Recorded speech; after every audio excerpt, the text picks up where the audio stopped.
नमस्कार दोस्तों, स्वागत है आप सबका भद्रा आईएएस एकेडमी में। आज का डेट है 10 जून 2024 एंड असम ट्रिब्यून के करंट अफेयर्स के न्यूज़ एनालिसिस के डिस्कशन में मैं शुभदीप आप सभी का स्वागत करता हूं। चलिए सबसे पहले हम लोग न्यूज़ देख लेते हैं। असम ट्रिब्यून का ये एडिटोरियल पेज का आर्टिकल है जहां पे बताया गया है फ्लड प्रिपेयर्डनेस के बारे में। देखो, असम में फ्लड्स रिकरेंट वे में हर साल ही हमको देखने को मिलता है ना। असम में फ्लड का पता है मेन रीज़न क्या है? वो असम की जियोलॉजी के ऊपर डिपेंड करता है। अगर देख लोगे रफली इस टाइप का कुछ मैप आपको देखने को मिलता है असम का, ठीक है ना। असम के अगर नॉर्थ में देख लोगे यहाँ पे भूटान हिमालयाज़, यहाँ पर अरुणाचल हिमालयाज़। अगर असम के ईस्टर्न रीजन में अगेन अरुणाचल हिमालयाज़, इधर Nagaland Himalayas, Manipur Himalayas, Mizoram, right. और नीचे में क्या है आपका मेघालय के प्लेट्यूज। तो सारा रीजन देखो ऊंचा ऊंचा रीजन, और बीच में क्या बच गया? बीच में हमारा बच गया है Brahmaputra valley and Barak valley, right. So ऊंचे ऊंचे जगह में जब बारिश, और हमको तो पता ही है दैट नॉर्थ ईस्ट में कितना ज़्यादा बारिश होता है, तो सारा बारिश का पानी अल्टीमेटली रिवर्स के थ्रू असम के वैलीज़ में ही हमें घुसता हुआ देखने को मिलता है। इसीलिए असम जो है ना, हर साल रिकरिंग हमें फ्लड्स यहाँ पर देखने को मिलता है। तो ओवरऑल इस आर्टिकल का जिस्ट है दैट क्योंकि हर साल यहाँ पे फ्लड देखने को मिलता है, इसीलिए क्या ज़रूरत है हमें एक रोबस्ट रेस्क्यू, रिलीफ और रिहेबिलिटेशन मैकेनिज्म की ज़रूरत है ना। आर्टिकल में क्या स्ट्रेस किया गया है? आर्टिकल में बोला गया है कि देखो भाई दैट हर साल तो फ्लड आता है, क्या हर साल फ्लड देखकर हम सीखते नहीं हैं? क्यों हमारा अभी भी प्रिपेयर्डनेस नहीं है? और ये प्रिपेयर्डनेस हम लोग हर साल से अपने आप को दोष देते रहते हैं दैट हाँ हर साल गवर्नमेंट प्रिपेयर्ड नहीं है, गवर्नमेंट प्रिपेयर्ड नहीं है। क्यों? क्योंकि देखो मेन जो रीज़न है ना नहीं प्रिपेयर्ड होने का, वो ये है क्विक रिस्पॉन्स मैकेनिज्म हमारे असम में नहीं बना हुआ है। हमारे असम में जो मैन पावर जो है इससे टैकल करने का है, बट वो ट्रेंड मैन पावर नहीं है, right. Now state disaster management authority का रोल क्या है? अनडाउटेडली इन्हीं का काम है दैट कोई भी डिस्ट्रिक्ट एडमिनिस्ट्रेशन के साथ ये कोऑर्डिनेट करे, राइट। बट साथ ही साथ इनको जो डिज़ाइन भी करना पड़ेगा ना एक effective rescue and relief mechanism, है ना। बहुत सारे चैलेंजेस फेस किए जा रहे हैं फ्लड के दौरान। जैसे मेन जो चैलेंज होता है वो फूड एंड रिलीफ मटेरियल, वो प्रॉपरली टाइम पर नहीं पहुंच पाता है। अगर पहुंच भी पाता है तो इनफ नहीं रहता है, बहुत कम रहता है, right. Four warning that is flood से पहले का एक वार्निंग तो गवर्नमेंट के थ्रू मिलना चाहिए ना, तभी ना ये सब एंटिसिपेशन अगर नहीं होगा तो कैसे फ्लड मिटिगेशन में लोग अपना एक्शन लेंगे, राइट। इसीलिए बोला गया दैट हमें इस जब भी फ्लड आता है तब समय जो है कोऑर्डिनेशन हमको बहुत ज़्यादा ज़रूरी है। कोऑर्डिनेशन किन किन के बीच में? गवर्नमेंट डिपार्टमेंट्स के बीच में, वैसे वॉलंटरी बॉडीज़ जो क्या इस फ्लड के दौरान रिलीफ एंड रेस्क्यू मेजर्स में हेल्प करते हैं, राइट, और मीडिया, राइट। इन तीनों बीच में अगर प्रॉपर कोऑर्डिनेशन हो ना तो डिजास्टर्स के दौरान जो कन्फ्यूजन क्रिएट होता है ना, बहुत समय देखोगे आप दैट एक मिनिस्ट्री बोल रही है दैट नहीं ये तो इन मिनिस्ट्री का काम है, एक बॉडी बोल रहे हैं नहीं ये तो तीसरे बॉडी का काम था, मैं क्यों ये देखूँ। देखो ऐसा कन्फ्यूजन अगर क्रिएट हो गया ना तब तो आप सोचो ना दैट आपका रिस्पॉन्सिबिलिटी से आप दूर भाग रहे हो, right? This should not happen because ultimately when you are the you are the one of the major stakeholders and you should take actions regarding this, समझ रहे हो बात। और बहुत समय हमको ये भी देखा गया है दैट फ्लड कंट्रोल मेजर्स में हमको करप्शन, बाप रे बाप करप्शन। देखो क्या होता है ना दैट फ्लड को बचाने के लिए हम लोग क्या फ्लड मिटिगेशन मेजर्स अपनाते हैं, जैसे एम्बैंकमेंट बनाते हैं ना, बट हर साल देखने को मिलता है एम्बैंकमेंट टूट जाते हैं। क्यों टूट जाता है भाई? मतलब आप जिस ठेकेदार से बनवाए हो उस एम्बैंकमेंट, उसने पूरा घूस खाया होगा, उसको जो पैसे दिए हो गए होंगे प्रोजेक्ट बनाने के लिए, उस पैसों में उन लोगों ने बहुत पैसे मारे होंगे, राइट। इसीलिए बोला जा रहा है हमें एक स्ट्रिंजेंट क्वालिटी कंट्रोल मैकेनिज्म करना चाहिए। जैसे मनरेगा के वर्क्स को हम लोग सोशल ऑडिटिंग करते हैं ना, वैसे ही कोई भी फ्लड कंट्रोल मेजर्स जो भी बनाया जा रहा है उसका भी सोशल ऑडिट होना चाहिए, राइट। इसलिए बोला गया सोशल ऑडिट कैसे हम लोग कर सकते हैं?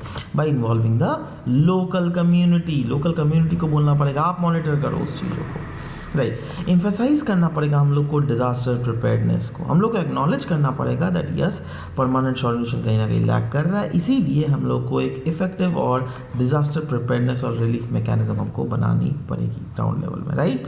लोकल इनोवेशंस हमको बनाने पड़ेंगे for flood mitigation, that is हमको हाउसेस बनाने पड़ेंगे एलिवेटेड प्लेटफॉर्म्स में और प्री स्टोर करना पड़ेगा फूड स्टेप्स। साथ ही साथ there is an importance of environmental aspect in long term flood control strategies as well, क्योंकि अल्टीमेटली फ्लड कंट्रोल कैसे किया जा सकता है अगर हम लोग से फॉर एग्जांपल बहुत ज़्यादा प्लांटेशन ड्राइव एक्टिविटीज़ करें, तो ये भी एक one of the major aspect है जिससे इनडायरेक्टली हम लोग फ्लड कंट्रोल मेजर्स को अपना सकते हैं। तो इसीलिए बोला गया कि पहले तो हम लोग को देखना पड़ेगा क्या कोई ऐसे इन्वायरमेंटल ऑल्टरनेटिव्स प्रेजेंस है क्या नहीं, जिससे हम लोग long term flood control strategies को एग्जीक्यूट कर सके ग्राउंड लेवल में, राइट। और साथ ही साथ मैन मेड फैक्टर्स जो कि एम्पलीफाई कर रही है फ्लड को, अनडाउटेडली रिवराइन एरिया में लोग जो ज़्यादा से ज़्यादा इंक्रोच करते हैं, रिवराइन एरिया जैसे से फॉर एग्जांपल ये एक रिवर चैनल है, राइट ना।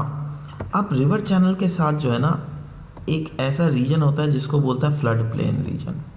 हमारा सोचो घर जहाँ पर होता है ना, हमारा घर फ्लड प्लेन नहीं होता। फ्लड प्लेन वो रीजन्स होता है जहाँ पे यूजुअली जो मानसून सीजन के समय फ्लड का पानी ऊपर आ जाता है। तो ये भी तो प्लेन एरियाज है ना, यहाँ पर खेती बाड़ी करना अलाउ किया जाता है बट लोगों को रहना नहीं अलाउ किया जाता। बट लोग अब गरीब है, पैसे नहीं है, तो इसी रीजन में ना इंक्रोच करेंगे, राइट।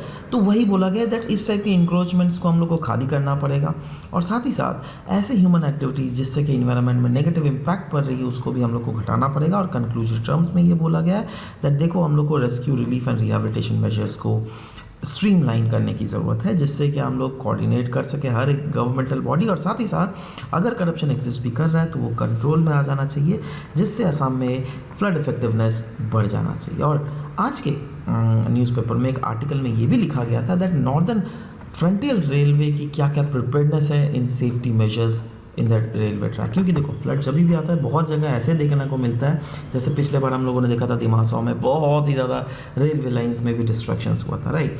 तो इसीलिए इन्होंने भी बहुत सारे कुछ ऐसे प्रिवेंटिव मेजर्स हैं नॉर्दर्न फ्रंटियर रेलवे के द्वारा जो कि इम्प्लीमेंट किए गए हैं, जैसे मेजर जो रेलवे ट्रैक्स है वहाँ पर पेट्रोलिंग टीम को डिप्लॉय किया गया है, स्टेशनरी वॉचमैन रखा गया है, अपॉइंट किया गया है जिससे कि वो जो sensitive prone areas of landslides उनको प्रॉपरली नज़र रख सके, है ना। और साथ ही साथ ओवरऑल ये बोला गया है दैट ये जो नॉर्दर्न फ्रंटियर रेलवे की जो ये प्रोएक्टिव अप्रोच है इससे बहुत हद तक मिनिमाइज़ हो जाएगी डिसरप्शंस और साथ ही साथ इन पैसेंजर्स के सेफ्टी को भी इंश्योर किया जाएगा।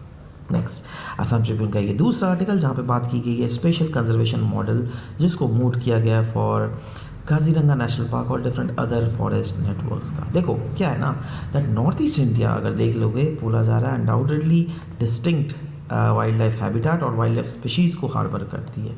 इसीलिए अब देखो नॉर्थ ईस्ट इंडिया मतलब बोले तो मैं पूरा नॉर्थ ईस्ट की मैं बात कर रहा हूँ, मैं सिर्फ यहाँ पे आसाम नहीं बात कर रहा हूँ, मैं यहाँ पे आसाम, अरुणाचल प्रदेश, राइट, नागालैंड, मणिपुर, मिज़ोरम, त्रिपुरा, सब कुछ, मेघालय, सब कुछ की बात कर रहा हूँ, है ना, जिसमें of course Assam is also one of the major reason.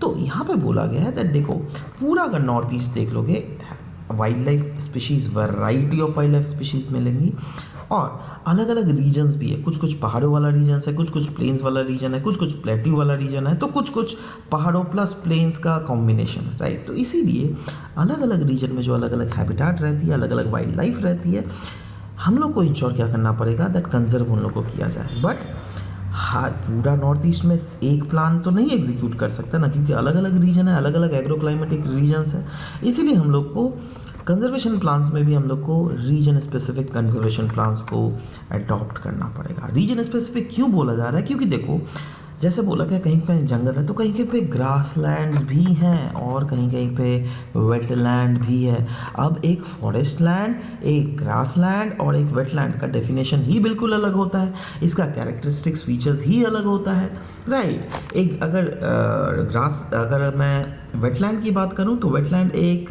Ecotone region होता है which inhabits a huge variety of species.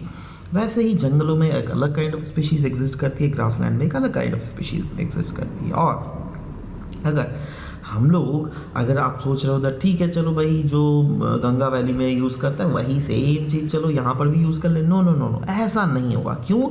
क्योंकि नॉर्थ ईस्ट का अगर लैंडस्केप देख लोगे वो इवोल्यूशनरी लैंडस्केप है, राइट, जो क्या other river valleys of India से काफ़ी ज़्यादा डिफरेंट है। इसीलिए बोला गया दैट नॉर्थ ईस्ट में जो कंजर्वेशन प्लान है वो that can not be same the way other river valleys में जो कंजर्वेशन प्लान हम लोग डिप्लॉय करते हैं। तो यहाँ पे रीजन स्पेसिफिक प्लान्स को हमको एग्जीक्यूट करवाना पड़ेगा। क्यों? क्योंकि जैसे कि मैंने बोला दैट यहाँ पे ग्रासलैंड्स और वेटलैंड्स जो है ये काफ़ी ज़्यादा डोमिनेट करती है, इसीलिए ये क्रूशियल है बायोडाइवर्सिटी के लिए भी इसको बचाना, राइट।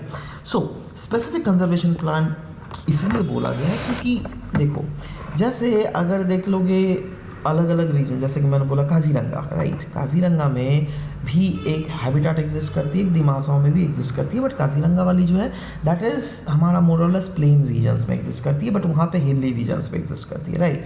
तो इसीलिए बोला गया है दैट हम लोग को कंजर्वेशन मॉडल्स जो है अलग अलग रीजन के लिए बनाने पड़ेंगे और अवॉइड करना पड़ेगा रेप्लिकेशंस, है ना। सो अगर ज़्यादा मैन पावर लगे, अगर ज़्यादा पैसा खर्चा हो, कोई बात नहीं, करो, but conservation plan should be different from different region of India. और इसी संदर्भ में एक आर्टिकल में बोला गया है दैट एक प्रपोजल दिया गया है दैट क्यों ना हम लोग wild life institute of India का एक यूनिट गुवाहाटी में भी सेटअप कर दें, जिससे क्या एड्रेस किया जा सके नॉर्थ ईस्ट का यूनिक हैबिटेट को। So what is the need overall? Need में बोला गया है देखो, हम लोग को साइंटिफिक असेसमेंट करना पड़ेगा pre flood as well as post flood को एनालाइज करके, राइट। अगर फॉरेस्ट कैंप्स में हम लोग को एंटी पोचिंग एक्टिविटीज़ को इंश्योर करना पड़ेगा।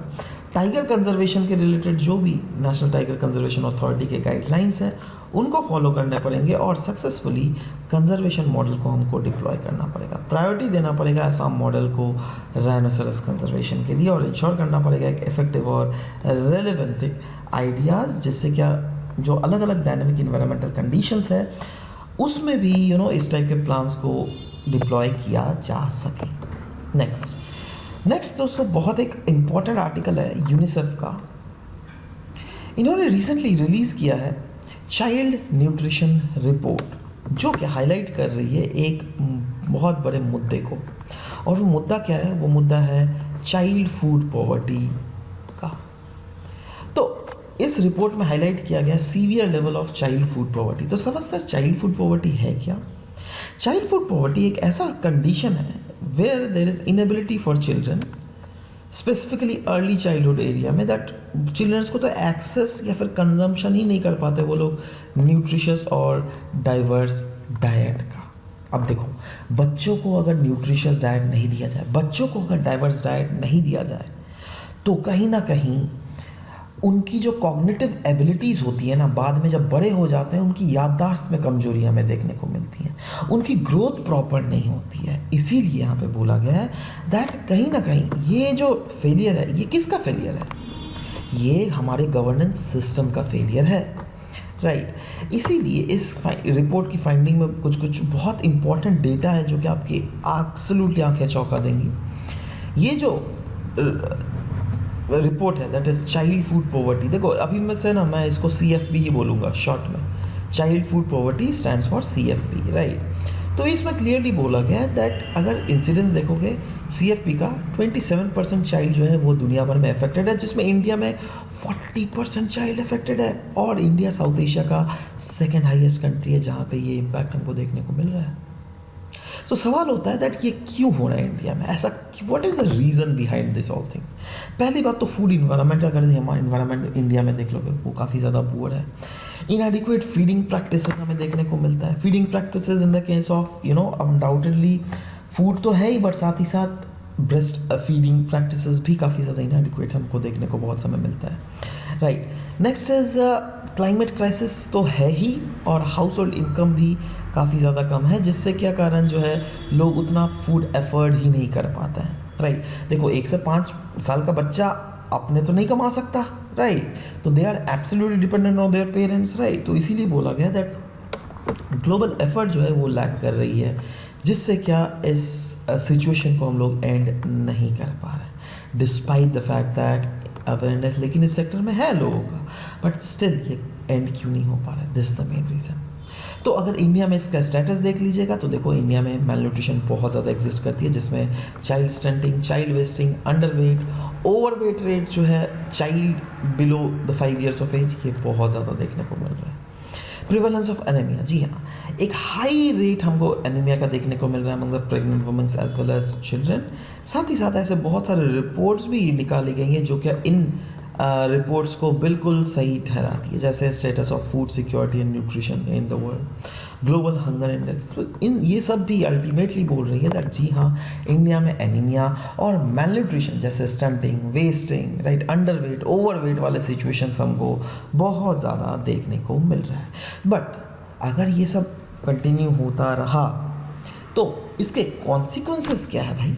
देखो, इसके बहुत सारे मल्टी एंगल में कॉन्सिक्वेंसेस है। जैसे सबसे पहला हेल्थ इम्प्लीकेशंस अगर देख लीजिएगा, यस, ग्रोथ ही आपका कम हो रहा है, राइट, स्टंटेड ग्रोथ, वीक आपका इम्यून सिस्टम में वीकनेस देखने को मिलेगा, माइक्रो न्यूट्रिएंट डेफिशिएंसीज देखने को मिलेंगे। एजुकेशनल कॉन्सिक्वेंसेस की अगर बात करें, कॉग्निटिव इम्पेयरमेंट और high school drop out rates देखने को मिलेंगे। इकोनॉमिक अगर इसका इम्पैक्ट देख लीजिएगा तो यस, देखो इसमें क्या होता है ना, प्रोडक्टिविटी लॉस होता है, क्योंकि अगर बच्चे ही तो भविष्य होता है। अगर वही भविष्य को अगर हम लोग अभी तक नहीं संवारे तो प्रोडक्टिविटी लॉस होगी ना।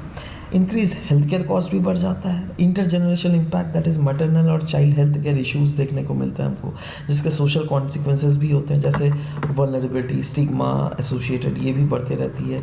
डिस्क्रिमिनेशन भी हमको सोसाइटी में फेस करना पड़ता है बहुत समय। इम्पैक्ट ऑफ नेशनल डेवलपमेंट, जी हाँ, अब रिड्यूस ह्यूमन कैपिटल हो जाता है, जिससे क्या लोग मतलब स्किल्ड जॉब में ज़्यादा नहीं जा पाता है, अनस्किल्ड जॉब में लोग ज़्यादा इन्वॉल्व होता है। अनस्किल्ड जॉब मतलब मैक्सिमम एग्रीकल्चर सेक्टर या फिर सेमी स्किल्ड सेक्टर में भी इनको बहुत समय हमको देखने को मिलता है, राइट। तो इससे क्या होता है दैट फाइनेंशियल बर्डन जो है वो देश के ऊपर धीरे धीरे बढ़ता ही रहता है। तो क्या हमको क्या क्या ऐसे चैलेंजेस फेस करने पड़ेंगे जिससे क्या इस इशू से हम लोग CFP वाले इशू से छुटकारा पा सके? एक तो देखो, इकोनॉमिक इनइक्वालिटीज़ को हमको कंसर्न करना पड़ेगा। जो डाइटरी इनटेक रहता है जो इनएडिक्वेट है उसको हमको बढ़ाना पड़ेगा, है ना। और पुअर सैनिटेशन फैसिलिटीज़, इसको हमको चेक करने की ज़रूरत है। Lack of health care infrastructure जो है, जैसे डॉक्टर की अवेलेबिलिटी नहीं है, नर्सेज का अवेलेबिलिटी नहीं है, इसको चेक करने की ज़रूरत है।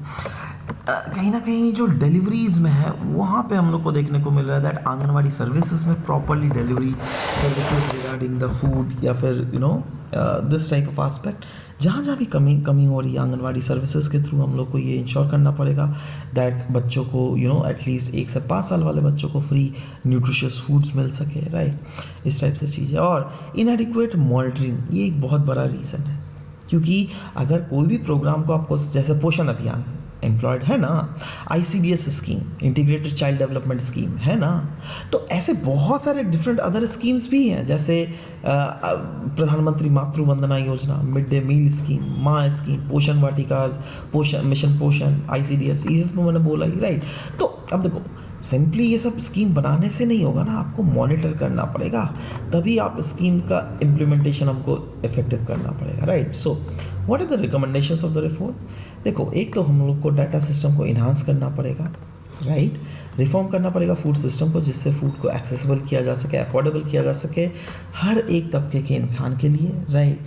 ट्रांसफॉर्म करना पड़ेगा food health and social protection system for children specifically, और ये उनका एक राइट बना देना पड़ेगा हमको। यूटिलाइज करना पड़ेगा हेल्थ सिस्टम, जिससे एसेंशियल न्यूट्रिशन सर्विसेज प्रोवाइड किया जा सके चिल्ड्रंस को, right. So this was all about the discussion that we had for this very session. मिलते हैं आप सबके साथ नेक्स्ट सेशन में। Till then bye bye, take care guys.